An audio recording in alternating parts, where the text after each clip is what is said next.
185milessouth.com. Smash that Patreon button.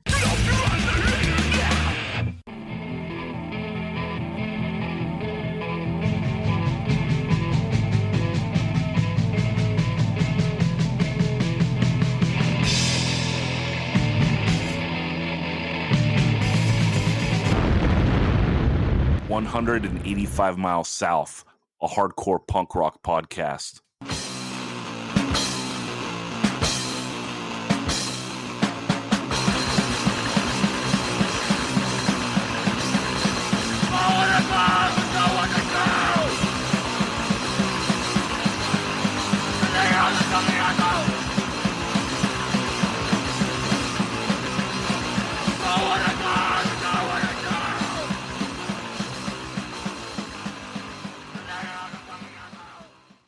What's up, everyone? This week on the pod, we are back and talking hardcore, and we're taking it way back, 1982. Helping out, you know him, you love him. It is the best dressed man on the pod. It is Daniel Sant. What's up, Dan? Your sweat's so sour. Also up and out, the only man on earth that low rates the negative approach 7-inch. It is Ben Merlis, a.k.a. Ben Edge, a.k.a. Bedge. What's up, Ben? What up? At least I don't low rate Gang of Four. What up? Who's that aimed at? Dan referencing Gang of Four with "Your sweat so sour." Okay, fair enough. Also rounded us out, it is Anthony Papalardo. What's up, Pops? What up, y'all? What up, what up? Okay, as Dan said in the group chat, this year is bananas. Holy shit. Going through it, like, you know, we got a spreadsheet. There's a bunch of hardcore records for every single year. And this one's 94 records. And dude, the hit to shit ratio is like insane. Like this is the deepest year. You know, I think 86 is the best year for like the stuff that, you know, is like the most solid, like the banger albums. That's still my pick for best year of hardcore, but like 82, goddamn, it might be the dartboard year. Dan, what do you think? 1982. Well, don't forget, I also included a Gwen Stefani GIF to go along with that. That's true. That's true. And don't come at me saying GIF.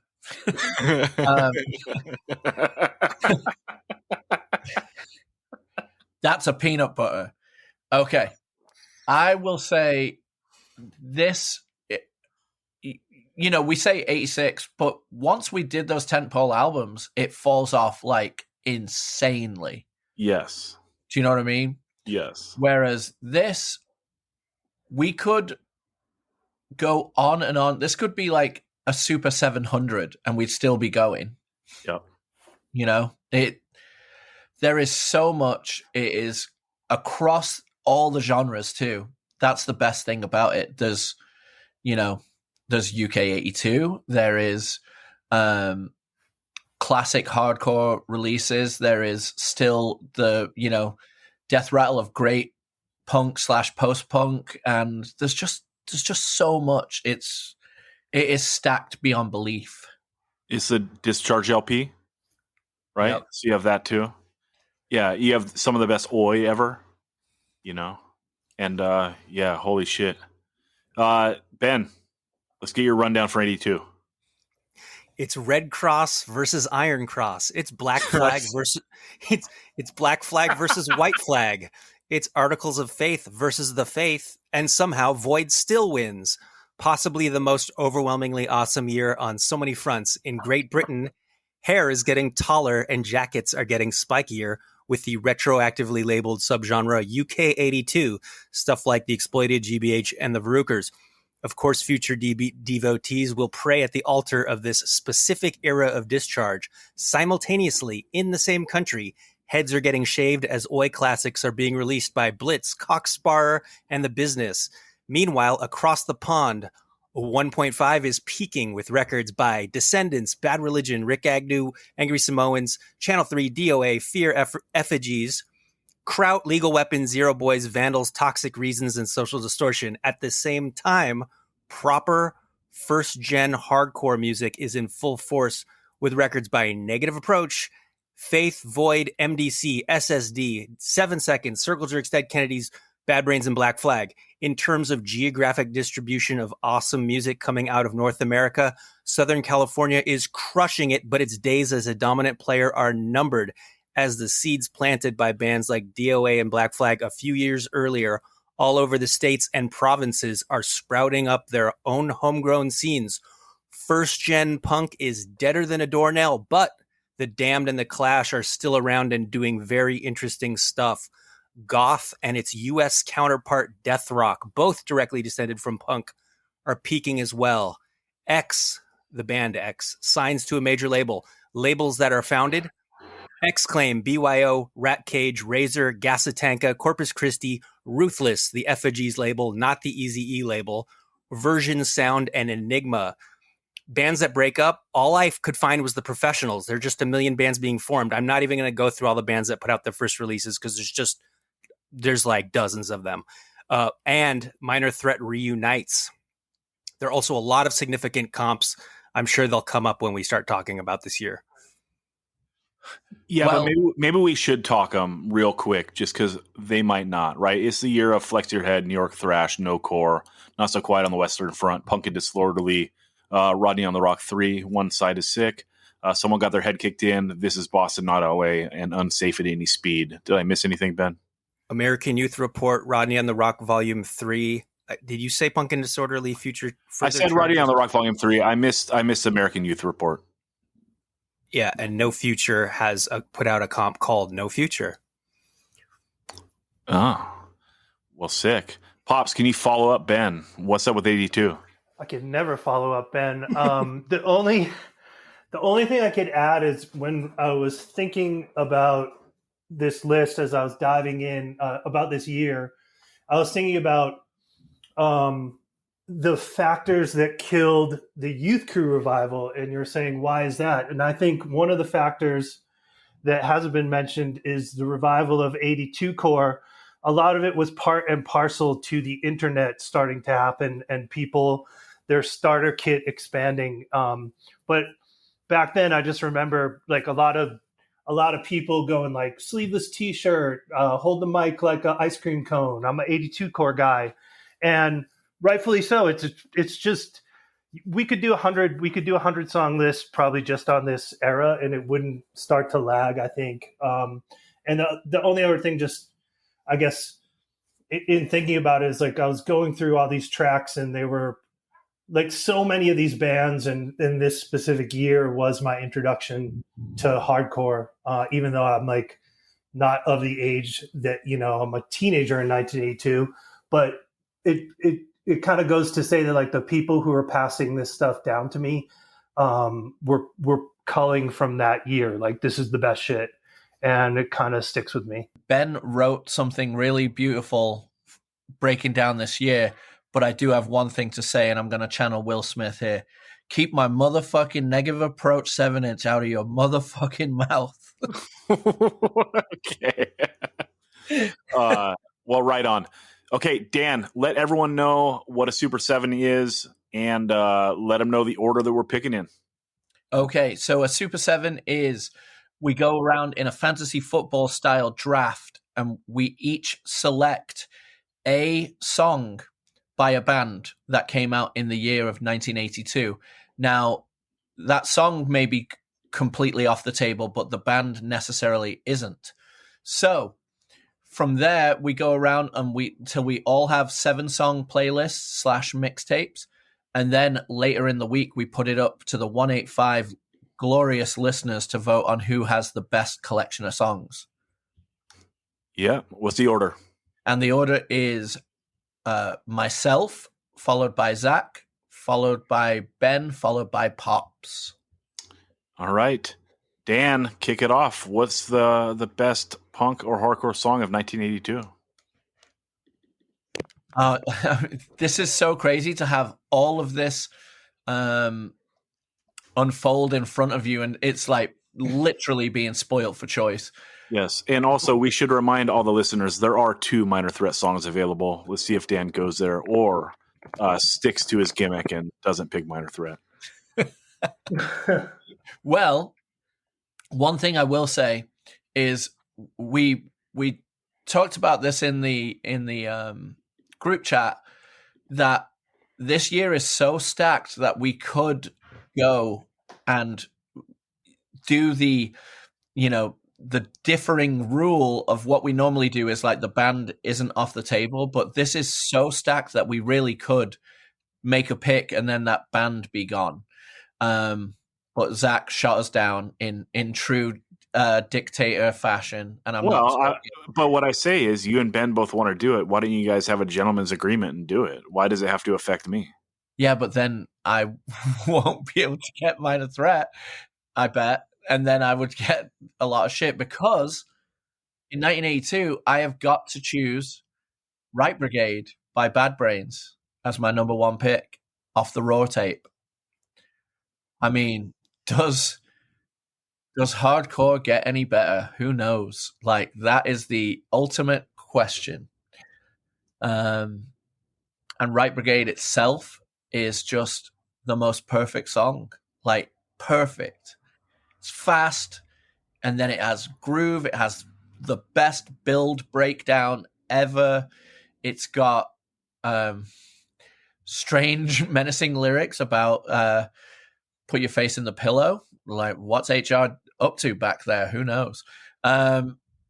This is just, and I know Zach also hates this term, but I'm sorry, this qualifies. This is God tier. I hate the term, but yeah, I mean, it's close. This whole record, right? The hardcore songs. I think it's a great pick. It's Bad Brains doing the hardcore formula, right? It's like faster and then a breakdown, So I don't know. It's a great song. It's not my pick off the record, but we had this argument on the top 100 hardcore songs of the 80s. Like, it was kind of an extended argument, so I won't go there again. It's a great pick. It's a band that deserves to go first. If you're not taking Minor Threat, it's the band, that gives you that shield to fight off the hate. Yeah, great first pick. Yeah, Ben, what do you think? Incredible song. This year is so stacked that I didn't even have it. I mean, maybe I'll pick something else off this record later, but like in any other year, it would be like, we'd be just killing each other to pick this song because it's so fucking good. But just speaks to the 82 strength that, like, I'm like, whoo, he didn't pick one of the songs I was gonna pick. Woo, thank God. Yeah, I feel the same way. A wild thing about this song is you think about it being like fast and then having a breakdown, but it's kind of just like a mid-tempo banger the whole way through, And generally, like, you think a breakdown needs like a big tempo change, but like this one, it's not that much of a tempo change. It's pretty wild. It's just like the way they separate the parts make it brilliant. I mean, they're some of the best songwriters in the history of hardcore. So, Pops, you want to touch this before I take my number one? I'll just echo that. It's like, it shows you the power of dynamics, being able to just slightly tweak things, slightly tweak tempos, pauses. There's a lot, like, a song can get too tricky and it's too techy and it takes away from the song. But I think throughout the entire Roar cassette, it's just a masterclass in dynamics. Well, it doesn't seem fast. I mean, it seems fast because, rightfully you say that it's not necessarily the fastest thing, but the way that the vocal delivery is makes it seem like fast as hell on the verses. Plus, yeah, it is fast, but not fast compared to other fast Bad Brains. Right. I mean, they have legit fast songs on this record. Yeah. So I mean, compared to their own songs on this actual record, it's not a fast song. Okay, I am taking just to punish Dan for not taking Minor Threat. I'm going to take what may have been his second pick. I'm taking Blitz Razors in the Night. All-time great punk song, and goddamn, it's a straight up perfect song. And like, so the ring outs, and then we come in, and it's just 3-chord punk that's like so catchy and perfect example of the recording being the fourth member of the band.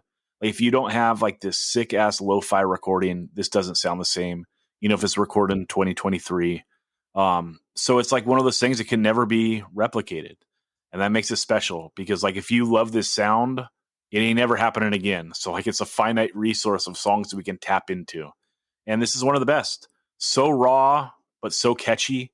And like those two things being juxtaposed against each other is what I love the most about punk.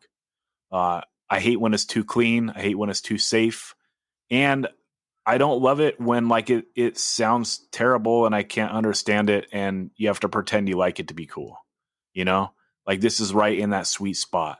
So that's that. Dan, was this going to make your top 7? Absolutely. And I was debating going with it first because I knew you were a threat for it, but I'm like, he's not going to take it first. And then you screwed me. Yeah, that's true. Pops, you want to touch this or should I shoot it to Ben for his number 1? No, I don't have. I mean, Blitz. You cannot like anything like the genre of Blitz, and you will still love Blitz. You know what I mean? Like, there's just these certain bands that like they transcend what they are. They're just a great band, and I like what you said about the recording being such a aspect of the song and a irreplaceable part. So that's my little quippy bit. Ben, you want to speak on this or you want to take your number 1? Yeah, I agree with Pops. They're like, you know, you don't have to like heavy metal to be a fan of Black Sabbath, and Blitz is that for Oi music. Yeah, it's just kind of a bulletproof song. Like, how can you not like this song? Like, I mean, what is not to like about Razors in the Night? It's like, you don't like songs that are catchy? You don't like songs with sing-alongs? Like, what the fuck is wrong with you? Anyway, for my number 1, I'm picking fucking Stand Up by Minor Threat. Come on, you kidding me? Thank you, Dan, and thank you, Zach, for not picking this song. It's the first song Minor Threat ever wrote, and it's the first song they play on that Flipside video where they're playing at Rollerworks out in the San Fernando Valley, and it's just like, bam, it just hits you. And it's totally one of those songs where it's like, I don't want to fight, but if push comes to shove, literally, I'm going to fucking stand up for my friends, and because they'll do the same for me. And also, I always wondered when he says, got my guard up, state of alert, if he sings state of alert, because that's like a shout out to his homie's band. But what the fuck, man? It was recorded, I think, in the same session as the In My Eyes 7-inch. I don't know. It was recorded in 81 before they reunited, and it's on Flex Your Head. There's 2 bands that completely stand out heads and shoulders above everyone else on Flex Your Head. This is one of them. I might get to pick another one. Who knows? We'll see. Yeah. Okay. Yeah, this is all We Just Might, not Time to Forgive, right? So that's sick. And this is like one of those things we haven't highlighted as much on the pod. We've talked a lot about like the mid-tempo banger being like one of the things that cuts up records and it like is crucial to having a good hardcore record. This is like that fast blazer, right? Like straight fast song, under a minute, no tempo change. So sick.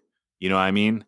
And although this like isn't in the context of like a 7-inch or an LP, it's one of 2 comp songs that they do. It's still just like crucial to the catalog. And most of us, I mean, I shouldn't say most of us, I heard it first on like the discography, right? So it's just a Minor Threat song that rules. You know, I'm not really thinking about it in the context of like this comp. But yeah, Pops, what do you think? Well, that would have been my number 1 pick, so I could have the only good Minor Threat song, an actual Minor Threat song from the year. Yeah, I don't know that it's a cool. I mean, it's a standout track on the comp, not just because it's Minor Threat, but also I think you get something very hardcore, which is like talking about your direct environment, right? Like it's not a political song; it's about like the politics of being at a show and being, like camaraderie and all that, like just all the things that would become tropes. And it's a ripper track. It's just, like I said, it would have been my number 1 for sure. Dan, you want to touch this before I go to Pops for his number 1? It's probably in my bottom 5 Minor Threat songs, which still means that it's in one of the greatest songs ever recorded. But there's, I wouldn't have killed myself to get this.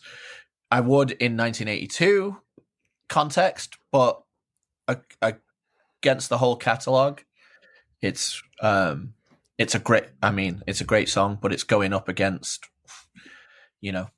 I'd say this is an 8 Minor Threat, and almost all other Minor Threat songs are 10s. You can always just say pass. Pops, we go to you for number 1. Okay, with my number 1, I will take Boiling Point by SS Decontrol. I'm a get it awayer more than a kids will have their sayer. And that's not slagging kids. It's obviously a landmark record, a classic, but I tend to listen to Get It Away more. But I think again, going back to dynamics, kind of like the weird shifts in just like the way the riff's accented and just how simple it is. And, it's like Boiling Point. It was right there for someone to use in a song, and they incorporated it perfectly. And I'm not entirely sure what it's about, because it's about losing your shit, but not fighting, but not losing your shit or something. But I'm not too tied up in that. It's spring out also, so we don't need to get too deep. But yeah, it's just fucking a classic example of the SSD sound and why they're unique to me. Yeah, it's so sick in the way that it's so choppy on the verses, right? And then it just like lets go and explodes, like on the chorus, with like the verses being constrained by like the tom hits, da da da da da da da da da da, and then when it just opens up, boiling over, so sick. I will say this song sounds best on the Kids Will Be All Right Brooklyn Vegan version that came on Transparent Red Vinyl. But yeah, this is a classic all-time pick. And again, sometimes, yeah, it's just sick. Dan, Ben, you want to touch this, or should I go to Dan for his number 2? Yeah, my old band Fields of Fire. We covered this for our demo. Our demo was really just a live recording on the radio, and we did this song. And I want to say we did this song more than any other cover, because we never really took it out of the set till when we broke up, and I think partially because we never fucked it up, but also it's really cool. It's a really cool song in the way. And I was thinking like Black Flag, when Robo joined the band, they kind of did that, like speed up, slow down, like in an intentional way. And this is just a more exaggerated version of that. And then from this kind of thing, you definitely get Brotherhood and Confront a few years later, and then decades after that, you get bands like No Tolerance. Like it's a real template for a very specific style of hardcore music that didn't exist before this song. Yeah, and coming out of Robo, you also get Blast, right? That does this a ton. Yes. So yeah, and what I was gonna say is like this is a song to pick because it's a long record, but sometimes like picking that first song, you get the vibe for the whole record to come. So yeah. Dan, you want to touch this, or you want to take your number 2? I just want to know what song you would all take off The Kids Are All Right.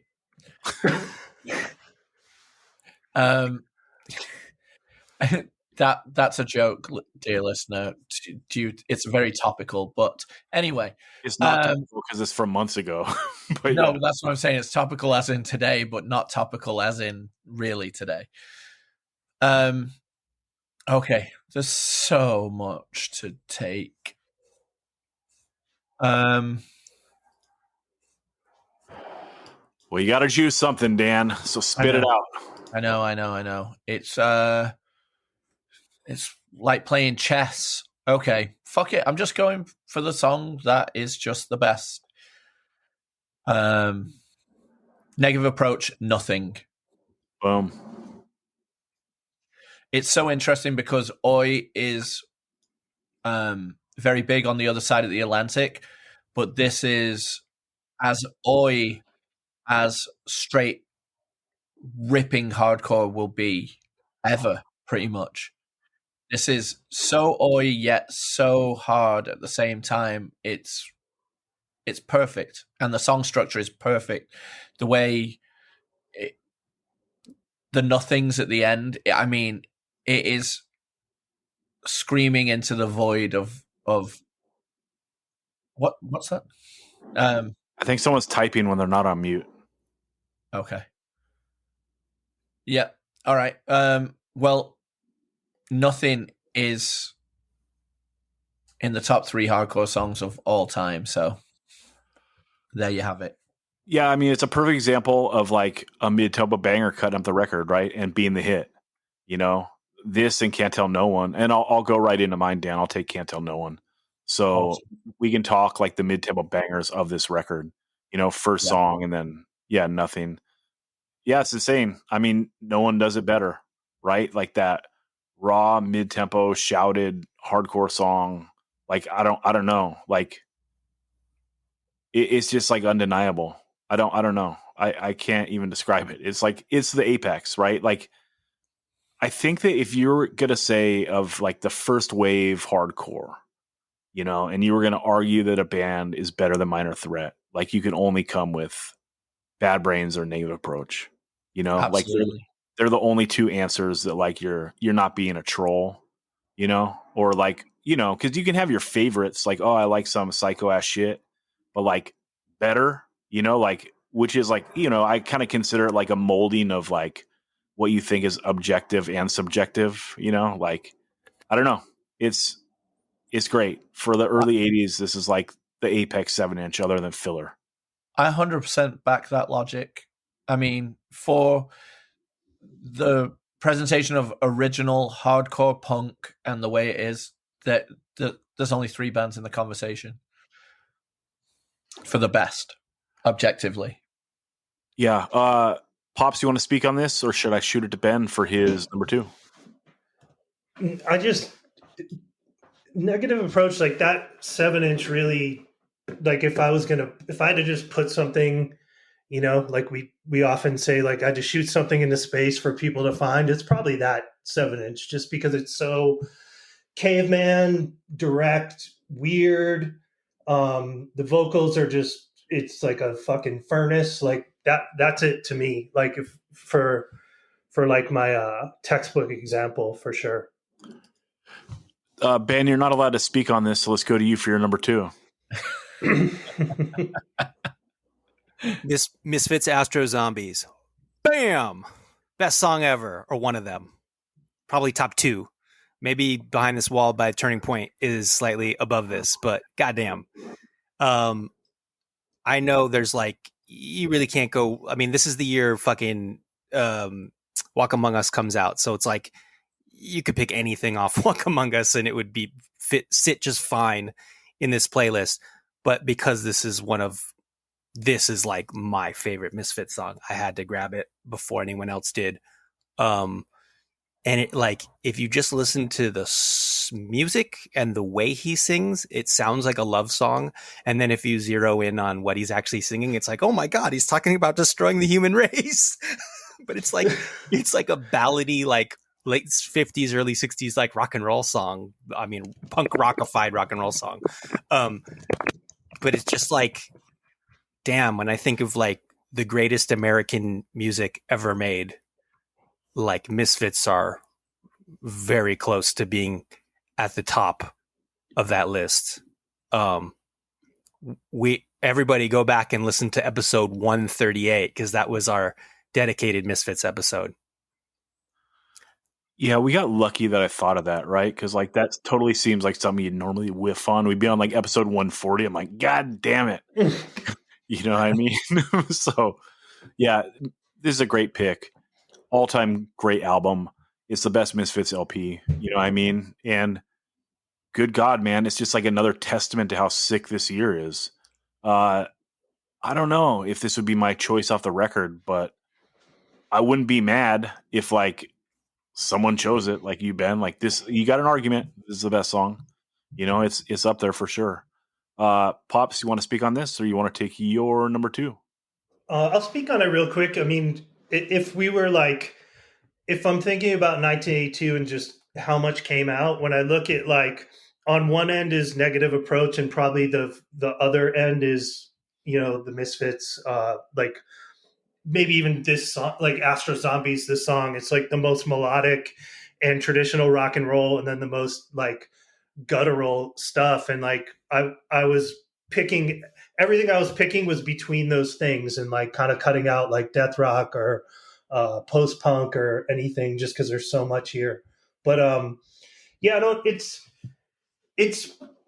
really, it's hard to contextualize how many hits, you know, Danzig wrote and shit out in such a short amount of time, where like you could easily say like 10 of those tracks are like canon, you know what I mean? Not just like they're almost, you know, if they were more popular, they're like, you know, they're part of Americana almost, even though nothing was ever a radio hit. So yeah, I mean, it's just so simple, and it's just someone in this window where like everything's working or something, and then it kind of never works again in that way. but yeah, it's pretty amazing. Hell yeah. Let's go to you for your number 2.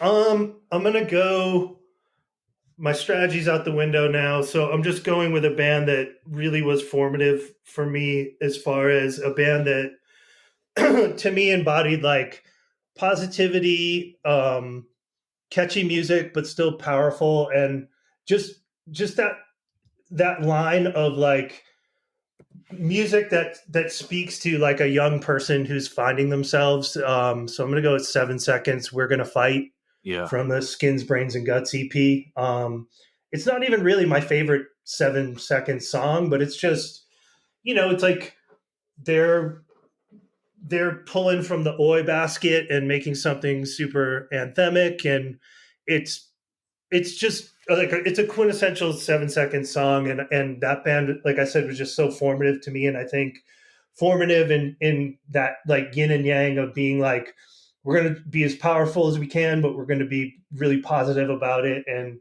you know, almost like positive to almost parody, where like, you know, like how many Kevin Seconds jokes and little snarky cartoons and, you know, whatever about like how overly positive the guy is, even though now he's kind of a bitter Amazon guy or something like that, from what his Facebook rants are. But still, he had a good run of being a positive fellow.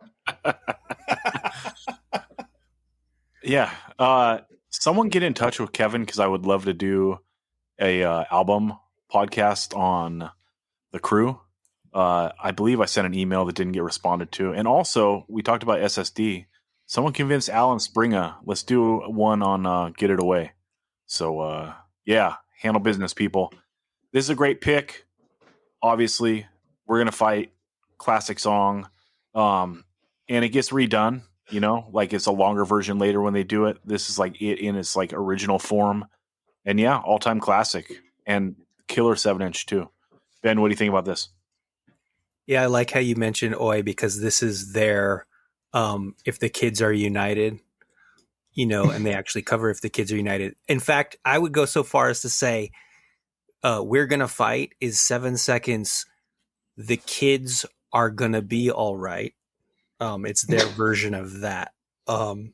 It's incredible. It's like, and I want to say like Battery used to cover this and they extended the outro, but maybe the ending of the song is that long. It's one of those songs where you could just like, if you were playing a show and everyone was really into it, you could just make the song like as long as you feel like, just like extendo disco remix cut where you just keep playing We're Gonna Fight, whoa, over and over again. And that would be totally fine by me, because that's how good the song is. They extended Young Till I Die. I don't know if they extended this one. This one's on the LP before Until the End. Only the Die Hard Remain, I think. I don't know. I never listened to that one. It sounds terrible. Dan, you want to speak on this, or do you want to take your number 3? I mean, it's one of the best songs ever recorded. So this is the embryonic stage of it, and then there is the the version that I think I like a little bit more, But I mean, this is brilliant. Yeah, also we should say for playlist purposes, we're going to probably have to put up the crew version. So everyone don't get at me. We know the crew version's 84. Come on. Yeah. It's just so good. It's just so good. So, excellent pick. Okay, number 3. I am going with one of the... If we're going to... I'm going to stick to this kind of melody being just absolute brilliance when it comes to punk and hardcore. Like, if it's done right and you tap into melody and you make like an absolute catchy, beautiful song, but at the same time, the great thing that you're doing is pairing it with hardcore and punk lyrics and really giving people reality and something to think about. I think this is one of those songs that will just exemplify that forever and will ring out forever and ever and ever. And I am going with Bike Age, Descendants. I knew this was coming. I was thinking, is there any way I get Bike Age in round 3? No fucking way. Hell You're yeah. one pick away. That's right. I mean, just the catchy delivery of when you're on the streets with a needle in your arm, selling your body for another fix. What a dark, like, dingy life being sang about in the most poppy, catchy way. And it gets you. It just gets you, and this song will stay with you forever from the first time you hear it. That's the brilliance and beauty of this song. Like, it gets under your skin immediately, and you want to go back over and over and over again. I absolutely love it.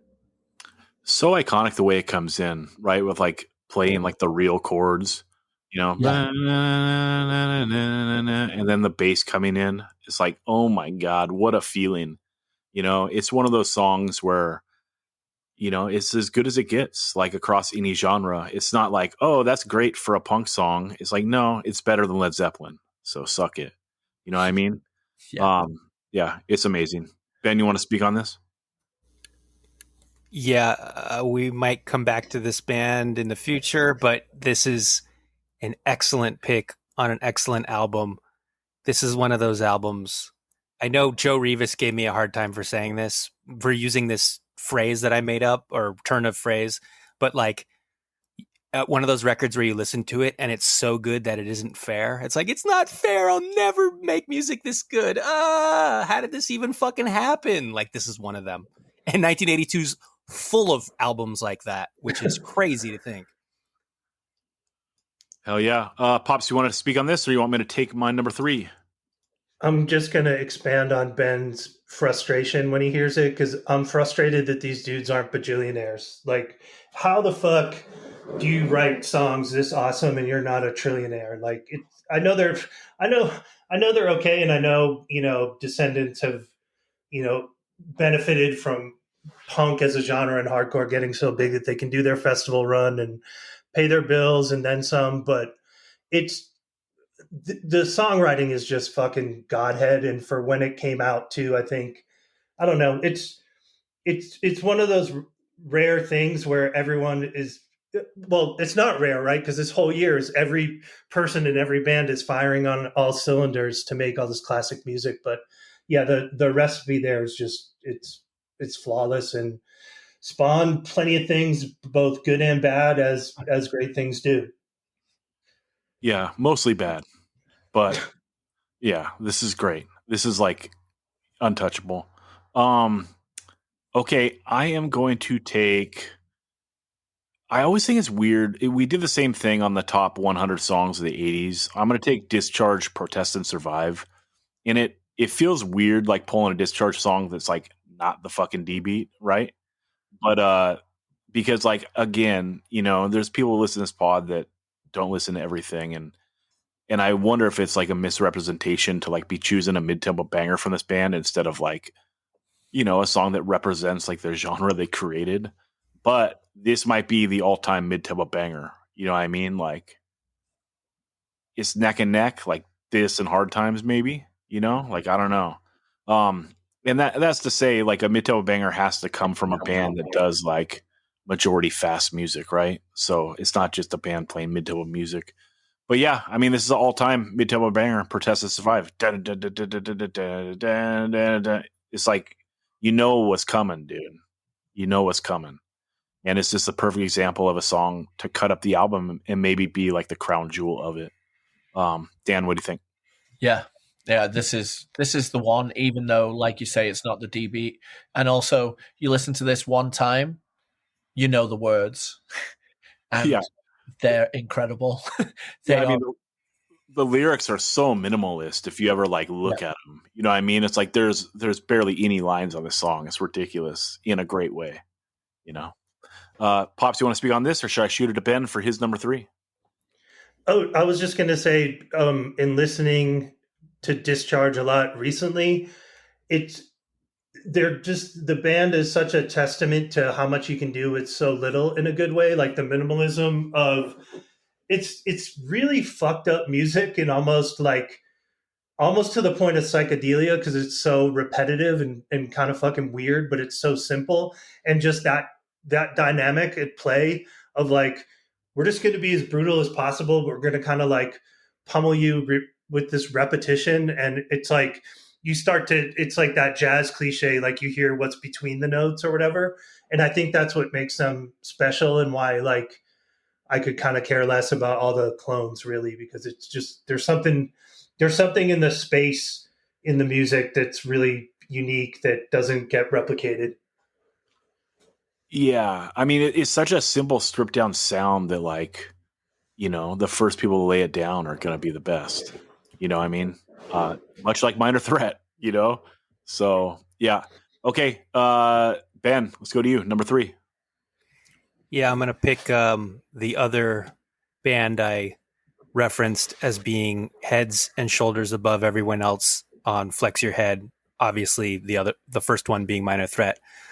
Void, My Rules. I first heard this when the band Sonic Youth guest hosted the Rodney on the Rock show and fucking hung up on me on the air because shout out Sonic Youth. I know. I never knew the Sonic Youth was cool. Oh, dude. So let me give you the setup. This is really quick. They were doing punk rock trivia. With punk rock trivia, I call in and I say, what was the Exploited's first single? And they go, Poser Punk, and they hang up. And they're all right, no Poser Punk. And I was so confused. I was like, what, the Exploited are like as real punk as it gets? What are they talking about? And to this day, I'm right, they're wrong. The Exploited fucking rules. I don't have them, or I might have them in the 82 list. And if they get picked, fuck yeah, more power to you. But they did play My Rules by Void off of the Flex Your Head LP that same night on the air. And I was like, oh my God, this is good. And you got those fast, insane verses completely not correctly played. Like that's the beauty of Void, is like, they were just all over the place, but it still sounded perfect in some weird way. And then those really slow, like, they're not technically breakdowns because they're choruses, but those really slow choruses. I'm not the hand of their tools. I'm going to live by my rules. And that voice just cuts through. What an amazing band. Yeah, it's a different version on the comp than the Faith Split, I believe. Yeah. And they're both 82. Right. And I think that I like the split version more. Are you taking the comp version? That's funny. I didn't write down what I'm taking. I guess I'm going to pick the Flex Your Head version. Now I'm going to regret it later, but whatever. I haven't listened to them back to back in a long time, but I shouldn't talk because people are like, well, actually, but I think that like the dynamics of the tempo changes are more extreme on the split version than the comp version, but I'm not sure. Anyway, I think we'll put you down for comp. The comp version came first, I think. I think the split was recorded after. Yeah. Anyway, we'll take whatever version you put through on the list you email me promptly after this episode wraps up. You have that long to choose, but we're taking Void My Rules for Ben's number 3. Yeah, great pick. Great pick. Dan, you want to touch this? I know you're a Faith boy, but you love some Void too. Oh, yeah. But I'm still just like championing Thurston Moore for Blasting Ben.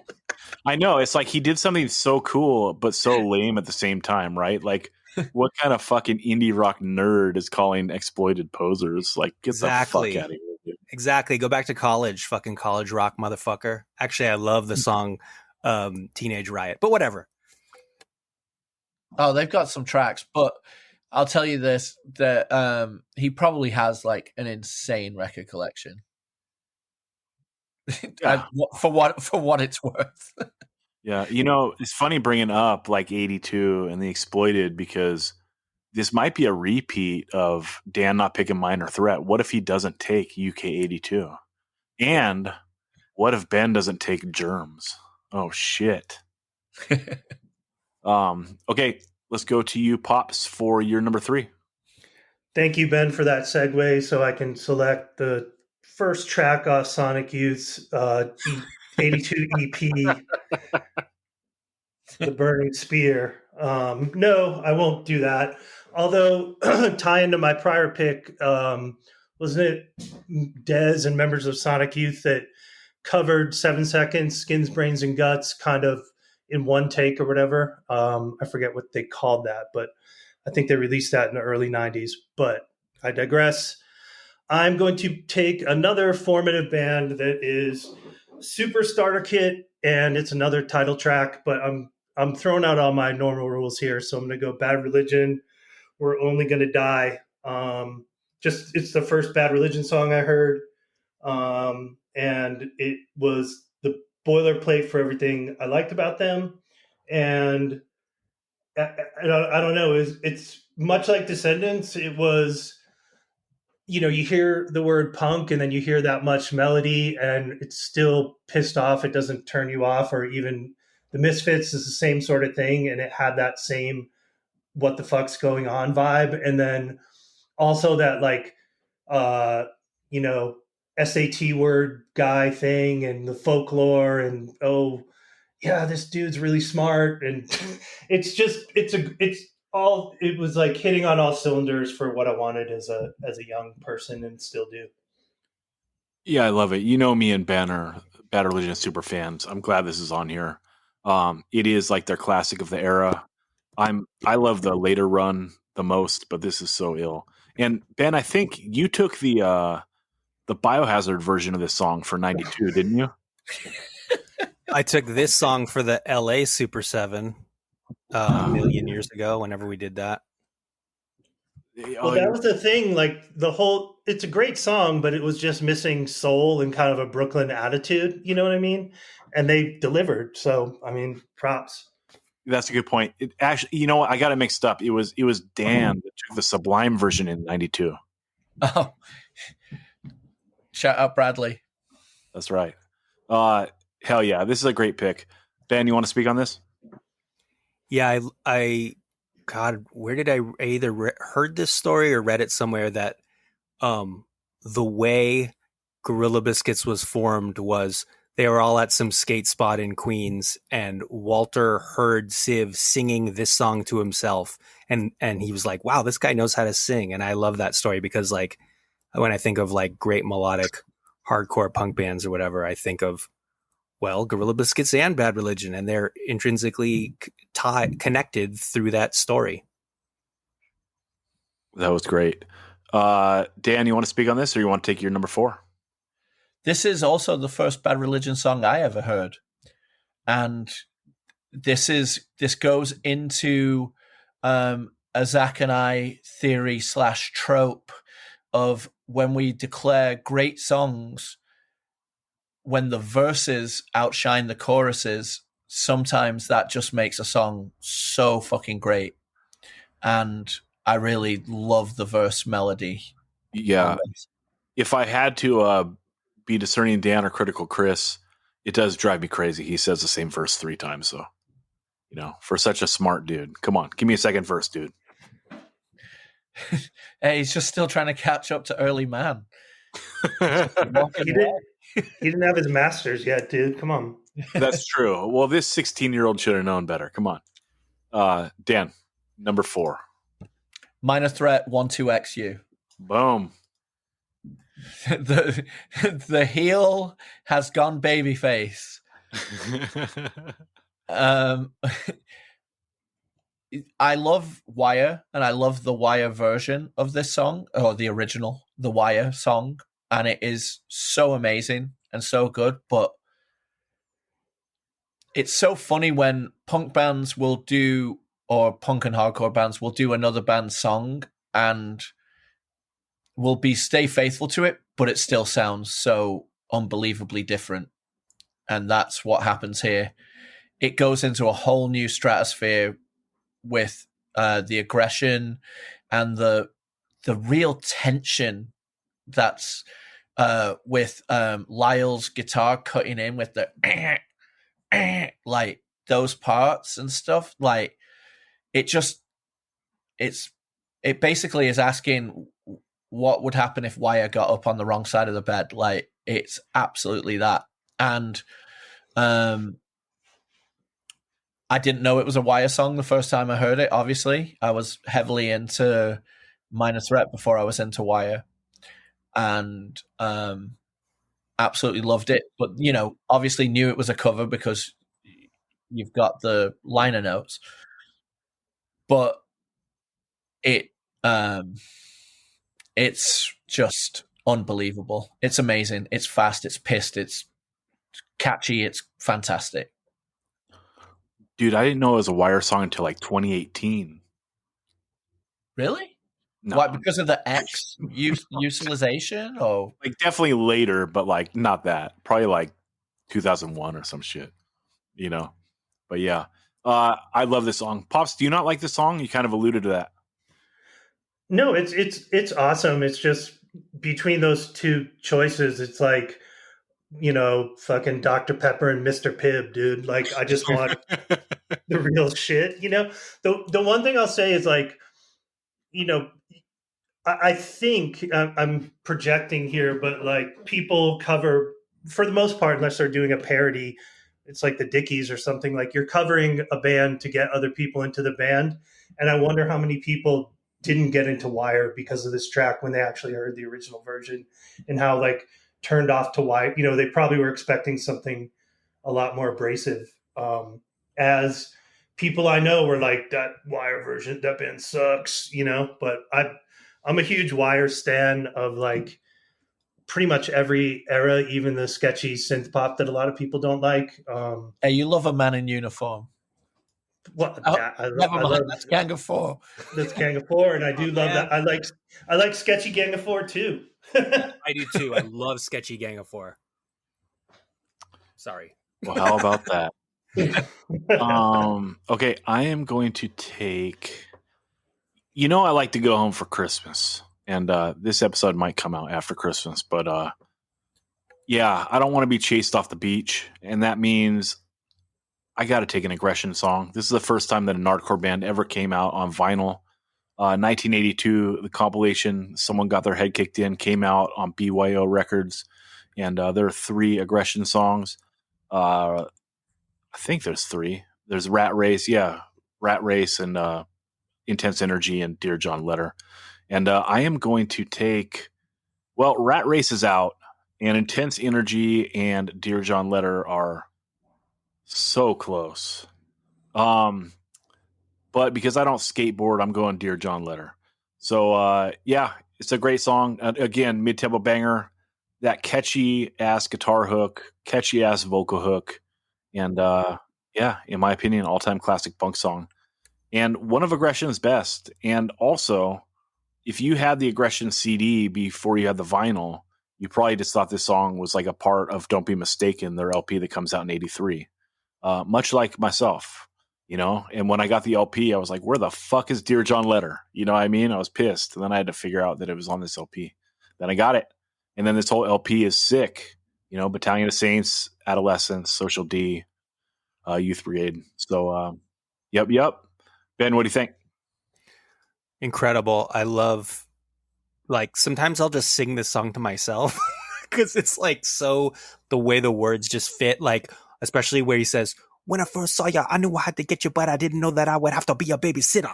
Like so cool. Yeah. And every time I think of like those Dear Abby, like any advice column, like this song plays in my head. It's a classic. Hell yeah. Ben, let's go to you. Number 4. I am going back to Descendants, and I'm going to pick the song Hope. I did have Bikeage as an alternate. I feel like Hope is like the hit on an album of nothing but hits. I know maybe you guys, obviously one of you prefers Bikeage more than Hope, but it's like this is sort of like the Descendants distilled down into one song. Like, what are the Descendants about? Like a nerdy loser guy who can't get the girl. It's like, well, here it is. Here's the song about that. And I feel like it's, God, man, is this the most listened to song on Spotify by the Descendants? Of course, it's going to be some random shit off of like their last record, but I have to check right now while you talk amongst yourselves. Oh, no, I got it. Yes, it is. It is the most listened to song on Spotify. Yeah, that's justice right there. Oh, it's Ben owning Dan. Dan, Bikeage not top 5. How offensive is that? I mean, Elon Musk's got something to do with it. It's some South African diamond mine bullshit, dude. Yeah, because Bikeage is the best song. 100%. In Control did a bunch of shows with that band Holding On out of Minneapolis, and they used to cover Hope and Bikeage. Yeah. They kind of do like some nights they do Hope, some nights they do Bikeage, and it's like, dude, just fucking do Bikeage. That's what I want to hear. You know what I mean? Hope is. I loved that, because in Southern California you'd see them a couple times, so I love that you got one of each. Like, and they played them both so perfectly. They did really. It was great. Yeah. Funny thing about this song is, for a million years, like until maybe just a few years ago, I always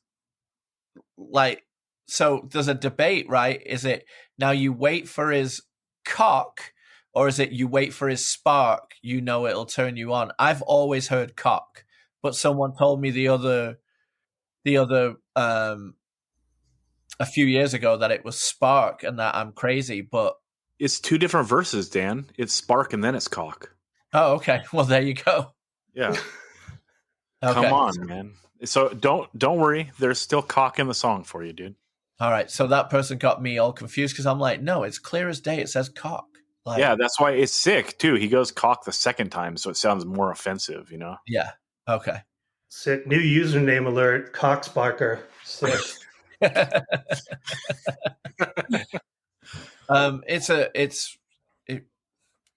Bikeage is 1A, but this is like 1B.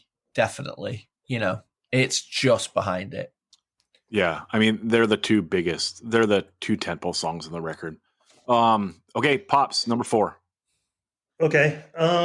Going back to being depressed in my teenage room. I'm getting misty right now thinking about A Moon Over Marin, Dead Kennedys, that another starter kit band that delivered on like the weirdness that I wanted and musicianship and just unique riffs. And there's something about like in rock and roll music doing like a repetitive riff with a climbing or descending bass line from Maiden to Dead Kennedys, that I'm just a sucker for that in songwriting. And yeah, it's not the most hardcore song. So again, like in leaning towards the Misfits in my melody and Caveman goalposts, but it's still a make.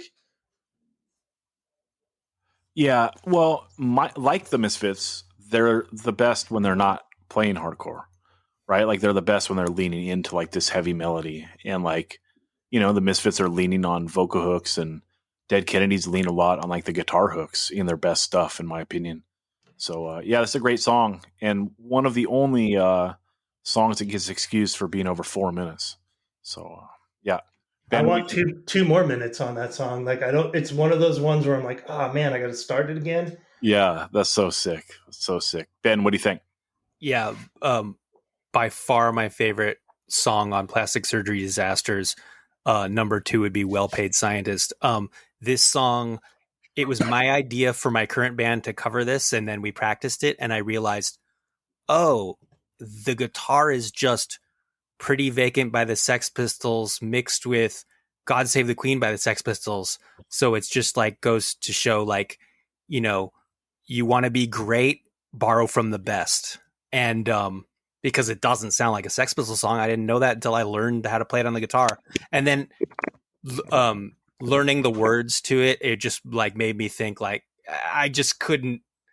I mean, the lyrics are, it's about an oil tanker spill, and it's a environmentalist message. It's a good message. I agree with it, but I just couldn't get into it enough to like memorize the words. Like, I just like the song, dude.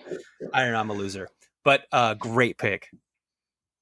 Well, it's the opposite of Protest and Survive, right? Like this does have a lot of words, But they're brilliant. Yeah. They're really brilliant. Yeah, and it's one of those songs that, like, you plagiarize it and turn it in as a poem you wrote your junior year in high school. Absolutely. So, because it looks good on paper too, yeah, Pops is a great pick. Dan, let's go to you for your number 5. God, we're already at 5. Okay, well, then I'm gonna go The Exploited, and I'm not going UK 82. I'm going, because I am the mid-tempo banger machine over here, I'm going alternative. Yeah. Song is so good. The chorus, alternative, don't join the army. It's so catchy. What's obviously the Falkland War is going on around this time, and there's so much, the UK had not been involved in a war since World War II, but there'd been so much paranoia and so much the country had been ravaged by that war. So there was so much anti-war mentality going on in all the UK punk that you can see from this year. Lots and lots of it. But there's so much like upfront messaging in a lot of Exploited songs, which is basically anti-army, anti-armed forces, all of that, because Wattie was, in the army at some point. So it's just such a catchy, brilliant song. And it really goes to show how good an aggressive punk as fuck band can still sound really catchy, give you the melody, but then still be just giving you aggression, and it's fantastic. I love this song. Yeah, this is great. Pops is choosing a lot of starter kit songs, and like this is very starter kit, like in the way the song is laid out. Just starting with like the drums and that like 3/4 fast tempo, and then coming in on the bass, and then having like the big chorus. Like, yeah, it's sick. This is an all-time song, and probably the best off this record. Second LP, I believe. Yeah, love it. Ben, what do you think? Maybe this is why Sonic Youth hates The Exploited, because they play alternative, and Exploited knows it's a waste of time. I definitely had this as an honorable. This was my pick. This would have been my pick off of Troops of Tomorrow, which is one of the first records me and my junior high friend Chuck Sanchez, R.I.P., got into, and when he bought that album, we just would stare at that record cover for hours, like, this is the most punk shit fucking ever. Fuck yeah. And to this day, it's like, dude, we were dumb and we were 13, but you turn on this song, it's like, no, we were right. This shit fucking rules. Great pick, Dan. Hell yeah. Okay, I am going to take the other Nardcore band that came out on vinyl in 82, or another one. Ill Repute, Clean Cut American Kid, came out on Rodney on the Rock Volume 3.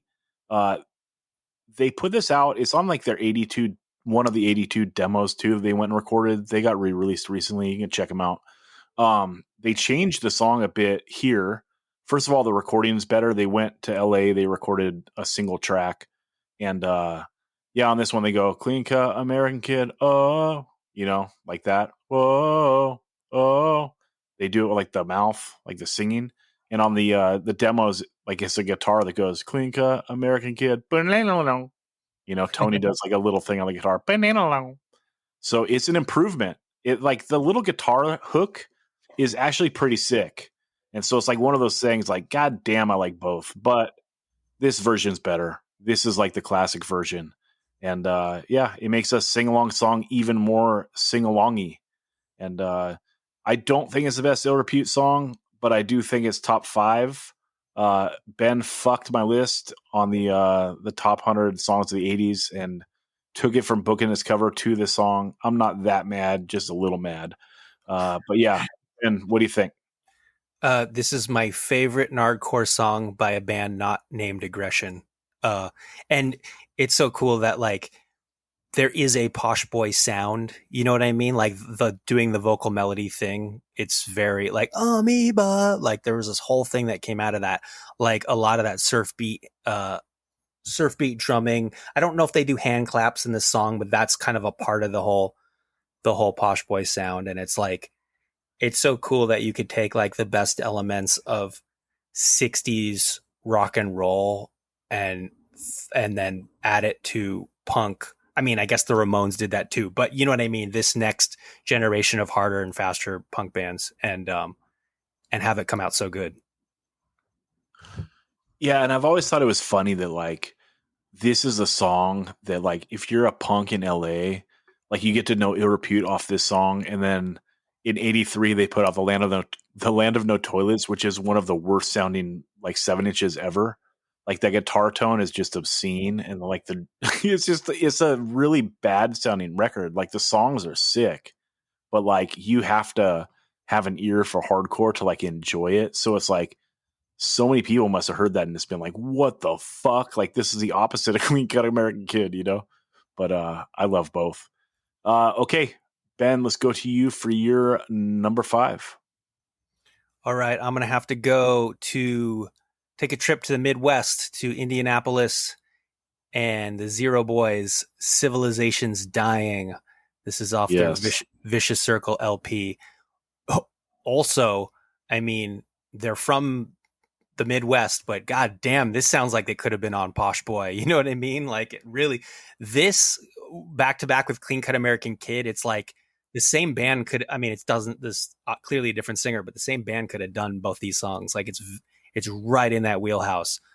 And it's just incredible. Like the Zero Boys were a weird band because it's like they sounded as intentionally as California as possible.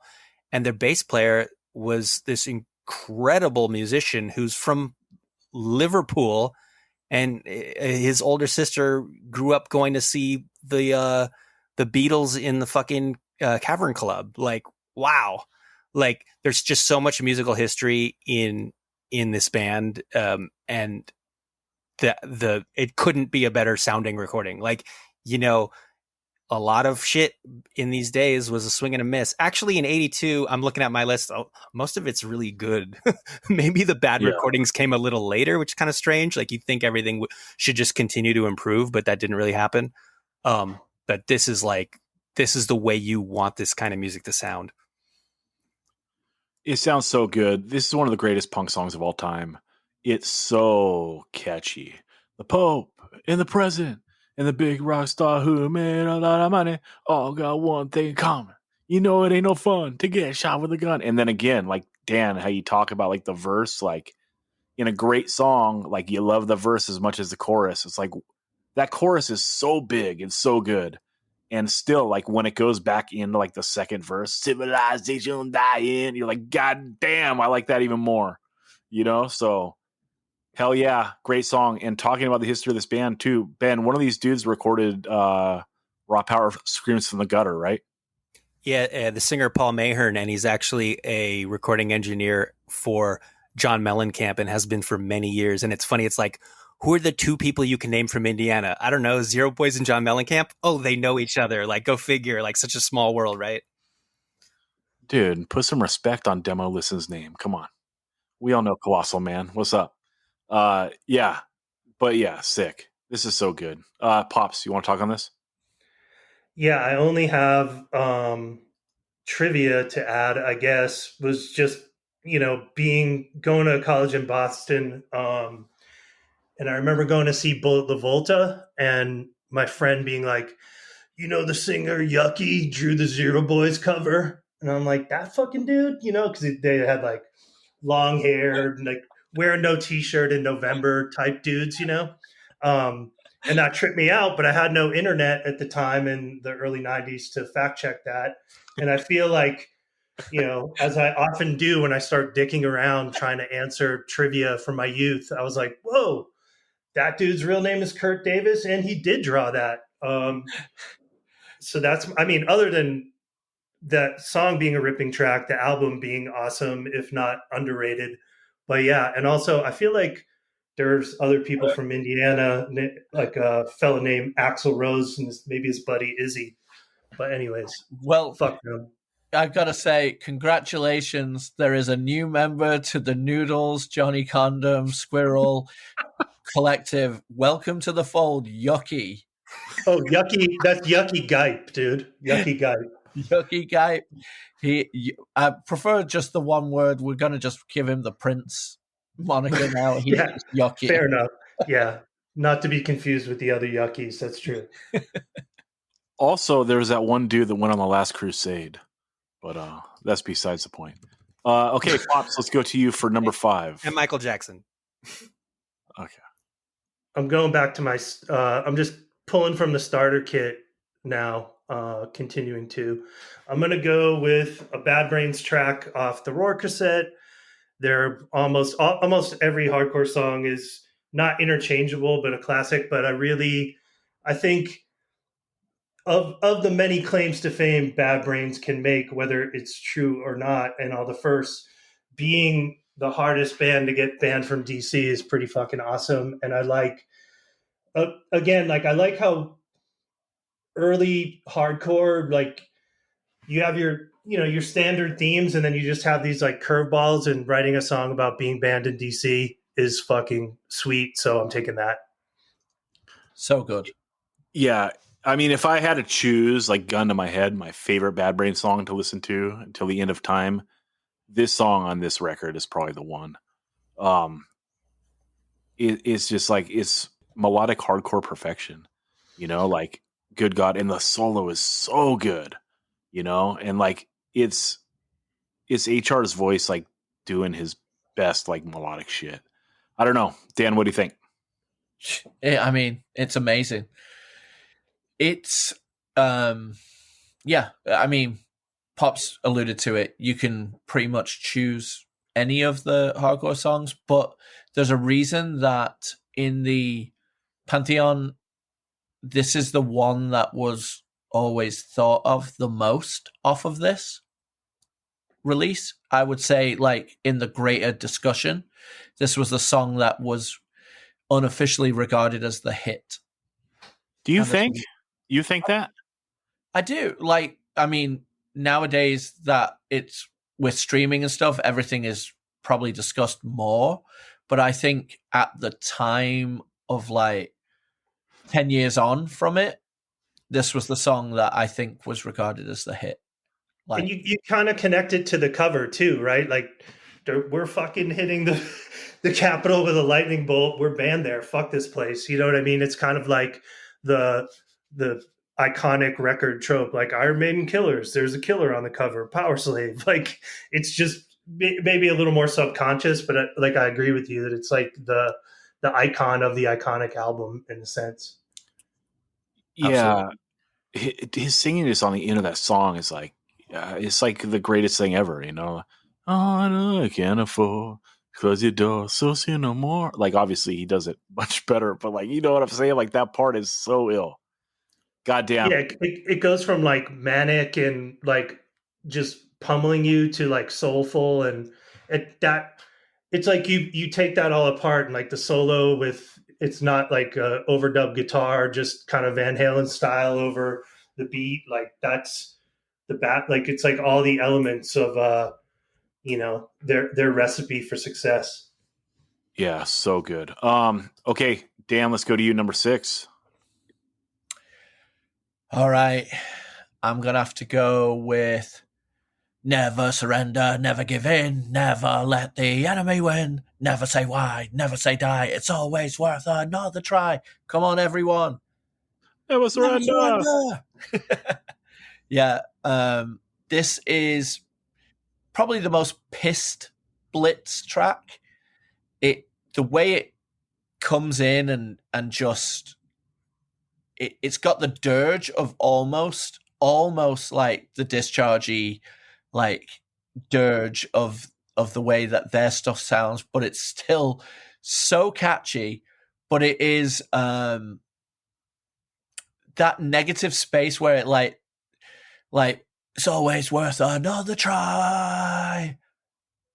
Never surrender. Like it's so good. Like that empty space just makes this so good, and it's just the perfect punk song. Like I absolutely love it. Yes, I would have preferred Razors in the Night, but this is not a bad booby prize, and I gotta have this while it's still out there. You know, It's sick. It's like their UK 82 song. yeah. You know, they're like, we can do this too. You know, because like this is a year of City Baby Attacked by Rats and shit. You know, second Exploited record too. Like, yeah, I don't know. It's great. Like I don't know. The Razors of the Night that's like the key Blitz I love. But this is sick. You know. Also, Porcell had a band called Never Surrender and covered this song at Posy Numbers 2002. So how about that? And they use the Zero Skateboards logo as their logo because why not? You know. I love it. God, he must have been really smoking too much weed in that Morrissey bathroom. Pops, you want to speak on this? I just did, dude. I mean, if you call it a consolation prize, I call it the track that inspired, another one of the bands that reignited hardcore pride in the 90s. So, I mean, fair. What's done is done, dude. Fair. Say no more. Ben, you want to speak on this, or should I take my number 6? Zach oftentimes talks about how it's really difficult to make a simple punk song really great. Like maybe some people who are like musical prodigies will listen to a really simple song and be like, oh, I could play that. It's like, yeah, well, you didn't. And you never played anything or wrote anything this good. So, I mean, like. It's the Mark Rothko, Jackson Pollock argument. Yeah, but it's more like painting a really good picture of someone's face. Yeah, people have been painting, pictures of other people since cave paintings. But damn, this is a good one. That's all I have to say. Yeah, well, it's like Pop's talking about Discharge, right? And like the brilliance is in the repetitive nature of it. And if you look at a band like GBH, like those songs on like those first 3 records are so repetitive, like the riffing, and it's what makes it so sick, right? It's like so sick in its simplicity because they're the masters of playing that style.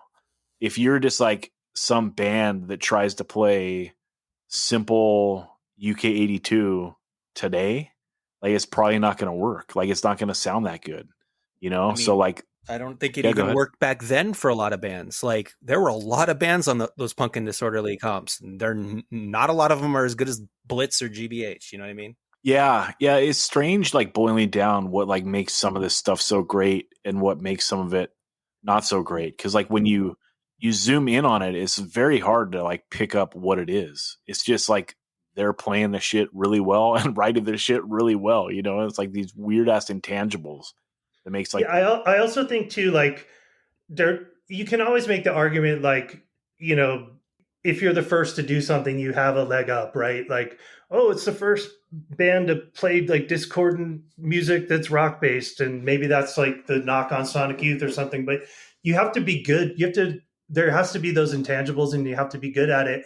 And sometimes, like, I think the thing that's lost, and Zach, you alluded to it in talking about recordings, is like, sometimes it just comes down to like the blend of your equipment, because equipment was even hard to come by then. You know what I mean? Like, just, you know, you might have been in a room where you could hear the vocals more and it helped your songwriting. And like, now we don't factor those things in, but like, even just the actual mechanics of how you did something or how many times you practiced, you know, it all factors into like something being like really tight and awesome and simple, or really sloppy and simple, you know, and those are like, those little spaces are what makes the where like the magic happens, you know? Yeah, 100%. 100%. Okay, I got to take my number 6. We're coming down the come down, dude. This is pretty fucked up. All right, I'm going to take it back to what Pops was doing. I'm going to take the Bad Brain song I.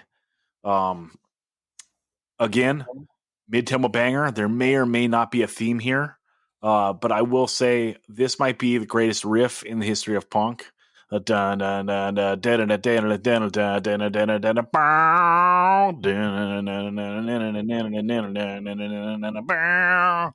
Dude, put it on loop. I could listen to it all day. You know, toss in some 4 on the floor and we're fucking dancing. You know what I mean? Like, yeah, we've talked on this pod plenty and on other pods. Bad Brain, the Bad Brain's best of the best. You know what I mean? And here they are, one of their greatest songs. I think possibly where HR's like melodic vocal performance might be the best on Band of DC. Like, this is his best of just like packing a million words into like a short little piece of time. You know what I mean? Like, his vocals are straight up out of control on the verse of the song. So yeah, my pick. What do you think, Dan?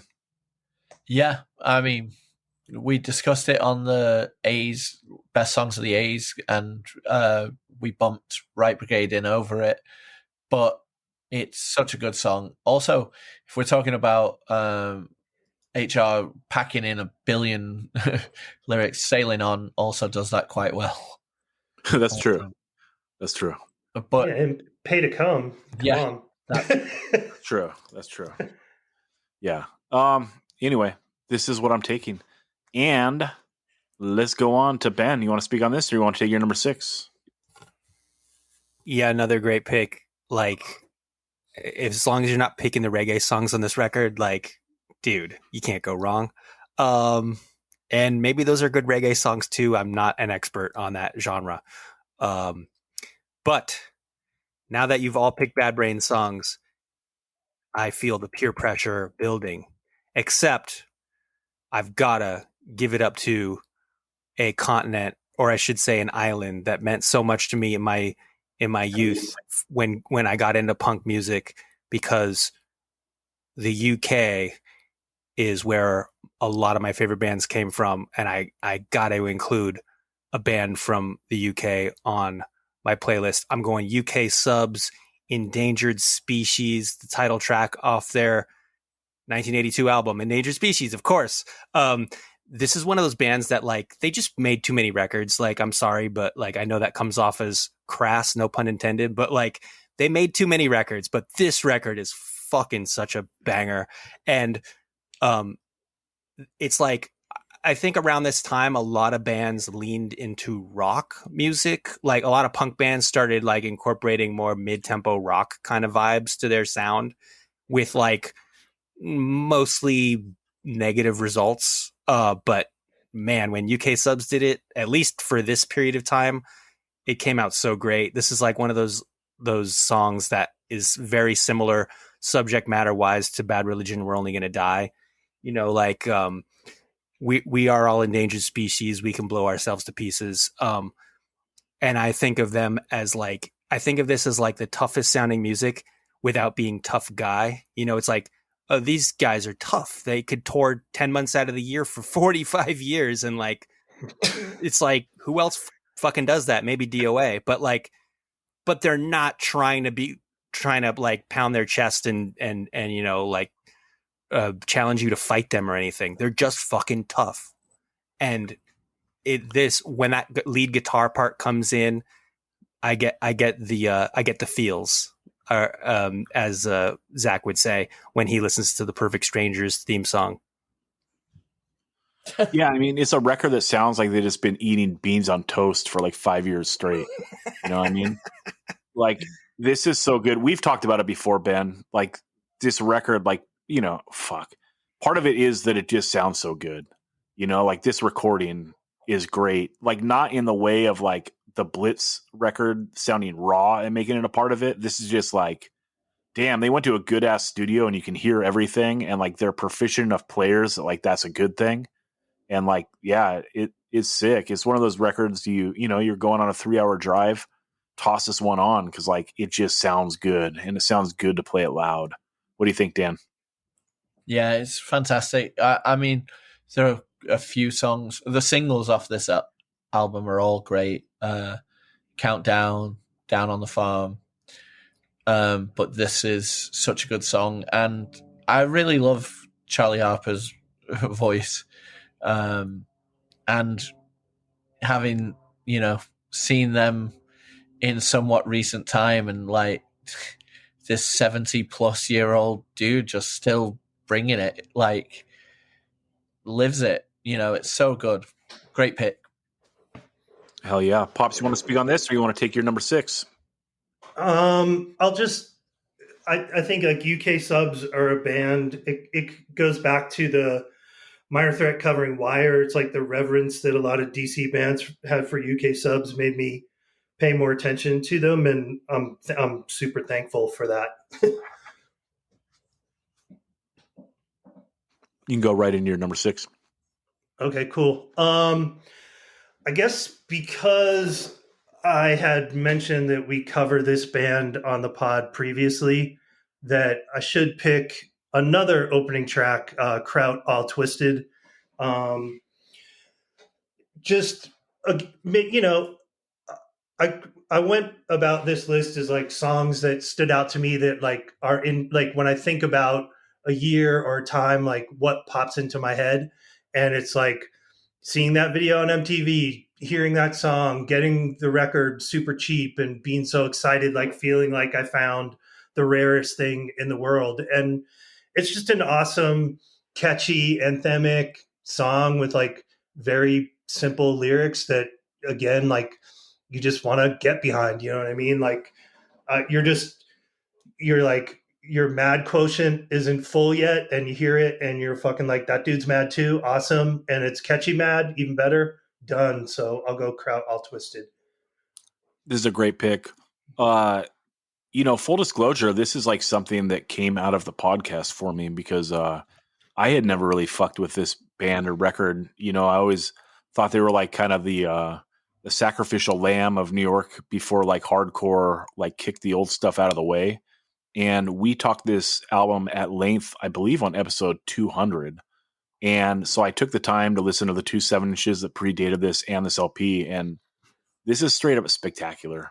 You know, go back in the archives and listen to us speaking on it. I won't go too long, but like this band really does both like the mid-tempo, semi-melodic, very like 81 California-esque punk very well as play hardcore very well. And I think it hurts the LP in a bit that it's a little bit like you're flipping through the radio channels. You know, it doesn't have like that much like cohesiveness to it, which is a shame. And maybe that's just my shitty take on it.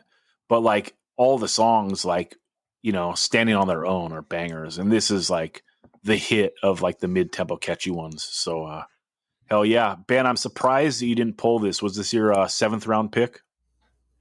No, I think I have it as an honorable. Well, we'll get to it when we get to it. But yeah, nope, great. we're doing no honorables because 82 is too deep. So we're doing no honorables this week. I had Don't Believe as an honorable. But I guess we'll do one honorable. All right. Well, there you go.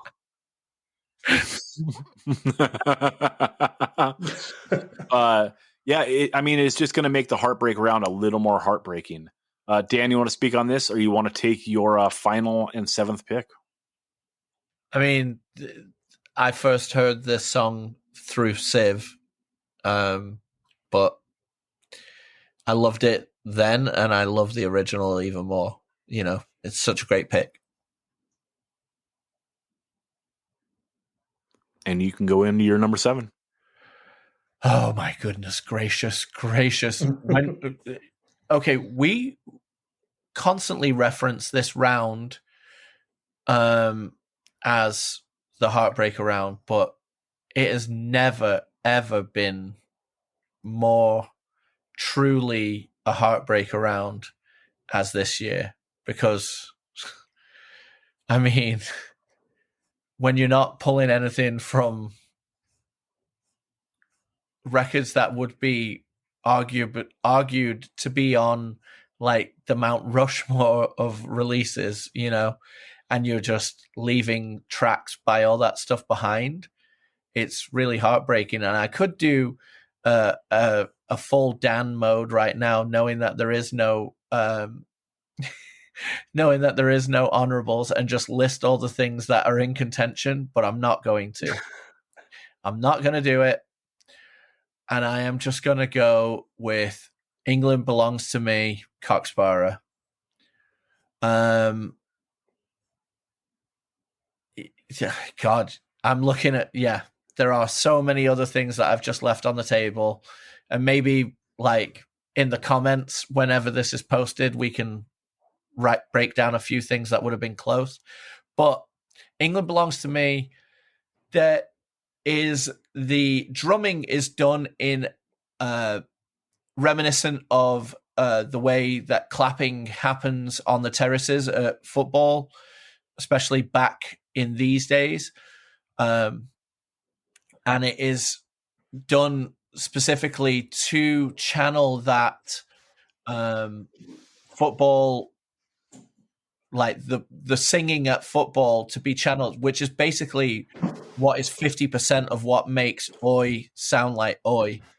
And that's why it is so of this time. And as so many young men were into like football and or hooliganism, but the singing on the terraces, it's completely brilliant. But the years of being told you ain't us, it's so catchy. It's talking about the dole. It's talking about being cast aside, but yet England belongs to us. Like, you know, it's not all the people with the power that does everything. It's almost like a rallying call of revolt without being completely protest and survive about it. It's really catchy. It's very wry, and it is just a brilliant song. And yet another mid-tempo banger, another melodic tour de force. And I think it's a perfect way to end my 7 songs of this year. And it's still one that I listen to maybe weekly. This is a song that I listen to because it's, you know, the next year it comes out on Shock Troops, but this is from the 7-inch version. And this is something that I listen to weekly, easy. And I still love it so much. Is the Shock Troops thing just a single? You know, is this like Aggression where they just put the single on the CD? I don't know. Did it make it on the LP? I don't think it did. I could be wrong. Yeah, you're right. It's probably not on the original Shock Troops, but it then got shoved on for a subsequent pressing. Right. Yeah. I think I've always had it. Like, and they stick it in the middle too, right? Exactly. Like that's what's interesting about it, is that when they add it, they put it in at track 5. Right. Yeah. That's so wild. That way you don't think it was just added instead of being like the last track on the record, you know? Yeah, but totally, it's not there on like the original. Like is this 83? Oh yeah, because the single's 82. The LP's 83. Absolutely. Yeah, this is great. All-time classic, you know, straight up. And, you know, Dan's got to go home sometime too. So it's got to be taking Blitz Exploit in Cocksparrer, or might not let him on the island. Pops, you got anything on this? Not much to add. I mean, just some songs are like time, place, anthem. You don't know. It's almost like so good you don't know how someone wrote it.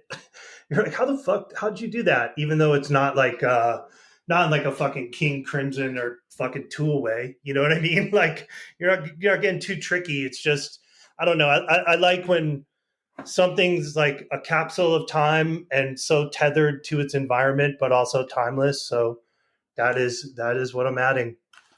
Yeah, this is hard. So my heartbreak round, I'm not going to fully Ben it, but I will Dan it, and I will say that it's coming down between Bad Religion Part 3 and Misfits' Mommy Can I Go Out and Kill Tonight, and both have a lot of sentimental value. You know, Bad Religion, probably my favorite punk band ever. And this is my favorite song off that record. You know, when I got this, it would have been 8085, like that CD comp thing, you know, and I love Suffer and No Control and Against the Grain the most.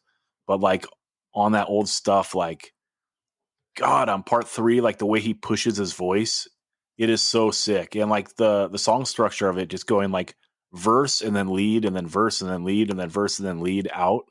So sick, dude. And Mommy Can I Go Out and Kill Tonight is sentimental value because like some of the first punk I ever heard, you know, like I think it was summer before 8th grade. It might have been summer before 9th grade. And like, yeah, just smoking weed for like my first time and like getting high. And then like this, like the whole record is like, God damn, this sounds great. And then this song is just psychopathic. And then like, I think I told a song on Patreon, Dan, I shouldn't tell that story, right? What? Like, do you remember like we were high and we listened to this and like one of the dudes I was with wanted to, like, we like were going through the dunes, you know? Oh yeah. It's not for the main feed, right? It's Bad Religion and bad behavior. That's right. That's Bad right. decisions and bad religion. Yeah. But anyway, like, I don't know, just, I'll never forget that, right? Like walking through the dunes and like having one dude just yelling, "Mommy!" You know what I mean? Like trying to have people come out of the darkness towards us, all while being like high. One of the first times in my life. Very strange and very sentimental, you know? Anyway, I think I got to stick with the Bad Religion just because my list is all mid-tempo bangers, dude. I had a theme and I'm sticking with it. So I'm taking Bad Religion Part 3. But goddamn, not taking Mommy Can I Go Out and Kill Tonight. I feel like I'm a poser. And, you know, yeah, I'm going to break my streak. I'm going to take Mommy Can I Go Out and Kill Tonight. Fuck it. That's my pick. Ben, what do you think?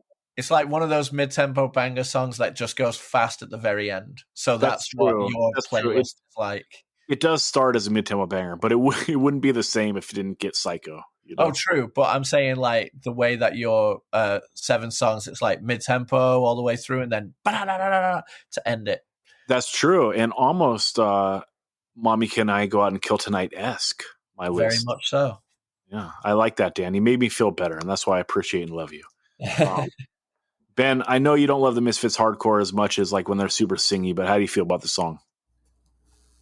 I was rooting for you to pick Part 3 by Bad Religion, but you know, it's still the Misfits. It's like, you know, I remember people would say, is the sex, you know, people on TV, is the sex bad? It's like, you're having sex. How bad could it be? That's how I feel about the Misfits. It's like, it's still the Misfits. How bad could it be? But I mean, now I'm just strategizing what I'm going to pick next. Anyway, someone else talk. Well, just while you're thinking, you know, eventually, what is it? Dig Up Her Bones came out, so that's not just a hypothetical question anymore. I don't count that. I mean, Glenn Danzig Misfits. You got to specify early, buddy. Okay, take your number 7. I'm feeling the peer pressure. Everyone else picked a Bad Brains song, so I'm going to pick a Bad Brains song too, even though there's so much left on the table that it's just heartbreaking. But this is the heartbreaker round, so we're used to that by now. But goddamn, 1982, holy shit. I'm going to pick Sailing On by Bad Brains off the Roar cassette. This is, I think of the three most memorable Bad Brains songs as being, of course, they've all been picked now. Banned in DC, Sailing On, Right Brigade. Sorry, Zach. I mean, I's great too. They're all great, but those are like the three where it's like when you think of Bad Brains, when I think of Bad Brains, those come to mind first. Sailing On has that ha kind of thing going on. It's like the fastest, most furious music pretty much ever played up to that point in history, and then you have this like singy, like pretty stuff going on at the same time. It's like what a confluence of ideas into one masterpiece. How will I ever recover? The guy that doesn't like the Negative Approach 7-inch doesn't like my Bad Brains song. What am I going to do? Dan, well, I was just going to tell Ben that Ready to Fight is still on the table. I know. Totally. He could have redeemed himself. Well, hey, serving up for Pops. Pops, Heartbreaker Round was your final pick. That part of me wants to go with a Crucifix song, but with Ready to Fight right out there. And my initial concept was picking all fight songs, but not getting Stand Up. Fuck that up. So I'm Ready to Fight. I'm taking it for my final jam. Hell yeah. I love it. It's perfect. Perfect pick. Pops, why are you leaning towards that? Well, like I said, I have to send something up to the aliens, but also like I like that there's certain bands, like there's several songs that people would cover all the time, and I'm picturing myself at some show in Connecticut with like 47 bands that all their names sound kind of the same, like One Stand or some shit, and I'm bored, and I'm like, yeah, this is where I'm going to go get food, and then they cover Ready to Fight, and then I'm sucked back in for a couple seconds, and then I go get food. But yeah, I mean, it's kind of cool. Like it's one of those songs in the hardcore canon that like anytime you hear it, it's going to fire you up, even if there's Tommy Tapper on the drums, kind of blowing it, but it doesn't really matter. It just needs to be a cacophony and a bunch of people getting in on the vocals. Yeah, and for Crucifix, I had that song Prejudice on my short list. Same, yeah. Yeah, but that song gets re-recorded for Dehumanization, so... yeah, and it's way better on Dehumanization, I think. For sure. It is a standout of that 7-inch, and it's like the one song that's like kind of played in that style, but like, yeah, it's better on the LP. So that's a soft landing, and Ready to Fight has to be on the playlist. So sick, taking one for the team, much appreciated. And yeah, dudes, how do we feel? Dan, how do you feel? 1982, final thoughts. Well, I'm just thinking right now of just where like the first verse and chorus end, and then the bass starts up again for Ready to Fight. Is there a more hardcore moment of anything other than that bass just starting? No, and then also going gang vocals on the second verse. Yeah. You know what I mean? Like, so sick. Like, do we get pushed too far without that? No, you're right. You know what I mean? I mean, the only more hardcore thing is like they put out this 7-inch and they're telling you they'll fight you, and then they put out an LP and then they're like, no, we'll kill you. So I mean, that's pretty fucking hardcore. Yeah. We should say that like that cover on that that Tang repress that was out forever is like the most offensive like repress cover in the history of hardcore, right? But who better to do it than Dave Tang? Dude, I mean, luckily it's back to like the original cover now, but like, man, that was something. Like, what the fuck is this? Like, yeah, it was a way to take all the menace out of like one of the most iconic things ever and just bum people out. I hope William Friedkin comes back to haunt Dave from Tang. Dan, final thoughts. Final thoughts are, I almost want to list the 95 records that we have listed for 1982, just so the listeners know how tough this was. But hopefully, maybe we can do some screenshots of it and use that as a part of the post when we talk about this episode, just to show them, like, just on our very short list of 82, what we were discussing. Because, well, how about we run through it really quick? Okay. We're going to say it as fast as possible. Dan, you're going to take over on line 21. Do you have it up? Yeah. Okay. All right. Foreskins, good, the bad, the ugly. The good, the bad, the foreskins, the good, the bad, the foreskins. My bad. Don't get at me, people. 7 seconds, skin, brain, guts. Agent Orange, bitch in summer. Angelic upstart, still from the heart. Angry Simone's back from Samoa. What's up, Clevo? Bad Brains Roar. Bad Religion, how could hell be any worse? Battalion of Saints, Fighting Boys. BC Boys, Pollywog Stew. Big Boys, Fun Fun Fun. Black Flag TV Party. Blitz, Never Surrender. And Razor of the Night. Channel 3, Fear of Life. Shameful, Ben, that you didn't put up for Channel 3. Chaos UK. Loud, political, and uncompromising. Chaos UK, Burning Britain. Good God, those 2 7-inches are so good. Coxpar, England Belongs to Me. Code of Honor, Sick Pleasure, Split LP. Dead Kennedys, Plastic Surgery, Disasters, Deep Wound, American Style Cassette. Dan, take it, 21. Descendants, Milo Goes to College. Discharge, Hear Nothing. Say, etc. Discharge, State Violence. Faith Void, Split. Fear, The Record. Flipper, Generic Flipper. FUs, Kill Your Christ. GBH with the monstrous City Baby Attacked by Rats. GBH, Leather Bristles. GG Allen, No Rules. Gun Club, Fire of Love. Husker Du, In a Free Land. Husker Du, Land Speed Record. Iron Cross, Skinhead Glory. Kraut, An Adjustment to Society. Legal Weapon, Death of Innocence. Lockjaw, Shock Value. MDC, Millions of Dead Cops. Meatmen, Blood Sausage. Mentors, Self-Titled. Dude, Misfits, Evil Live, Misfits, Walk Among Us, Negative Approach, Self-Titled 7-inch, Neos, End All Discrimination, Neos, however the fuck you say that other one, Has-a-Bug, Gets, blah, blah, blah.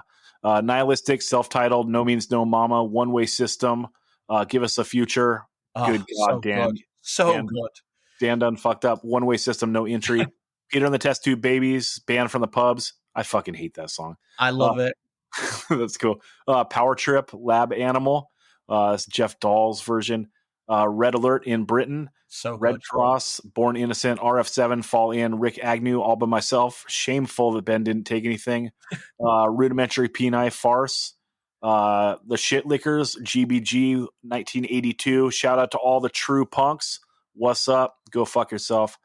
Sin 34, Die Laughing. Skins, Fanfare. SSD Control, The Kids Will Have Their Say. Dan, you want to take it? 61. Stimulators, Loud Fast Rules, Subhumans, Religious Wars. Oh my God. The Addicts, Sound of Music. Oh my God. See, that just shows 82. Okay. The Authorities, Soundtrack for Trouble. The Business, Smash the Discos. The Flesh Eaters, Forever Came Today. The Last Resort, A Way of Life, Skinhead Anthems. Delude, American Wino. The Mob, Upset the System. The Partisans, 17 Years of Hell. The Stalin, Stop Jap. Controversial. The Undead, 9 Toes Later. The Vandals, Peace Through Vandalism, Shout Out Anarchy Burger. The Vibrators, Guilty. TSOL, Beneath the Shadows. UK Subs, Endangered Species. Undead, American Youth Report. Various artists, Flex Your Head. Various artists, New York Thrash. Yeah, we said all the comps. So I'm going to skip right past them. We also got Vice Squad, the Stand Strong LP, Violators, Gangland, Violators, Summer of 81, Shameful, Dan. I know. White Cross, Fascist, White Flag, S is for Space, X, Under the Black Sun, Shameful, Ben. Youth Brigade, Sound of Fury, and Zero Boys Vicious Cycle. Ben did come through and pick something off that. Everyone Hardcore Rules, 1982. Ben, final thoughts. It's Vicious Circle, man. What were you going to say, Dan? I just said shout out Yucky.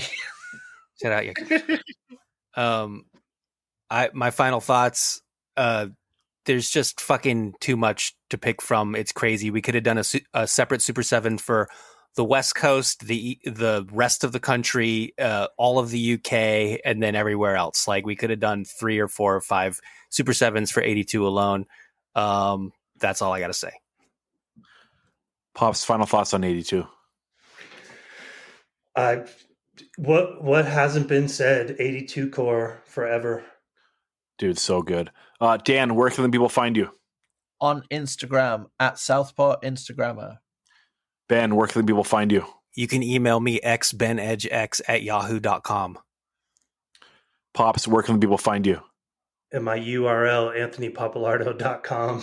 That is what's up. I love it. Is Everyone, that OnlyFans? come on. Yeah, everyone reads Pop Substack. What's up? Everyone, get at me. 185 miles south at gmail.com. Also on the socials, 185 miles south on Instagram, on Twitter, and on Threads. Don't get at me that way. Email me. I respond to everyone.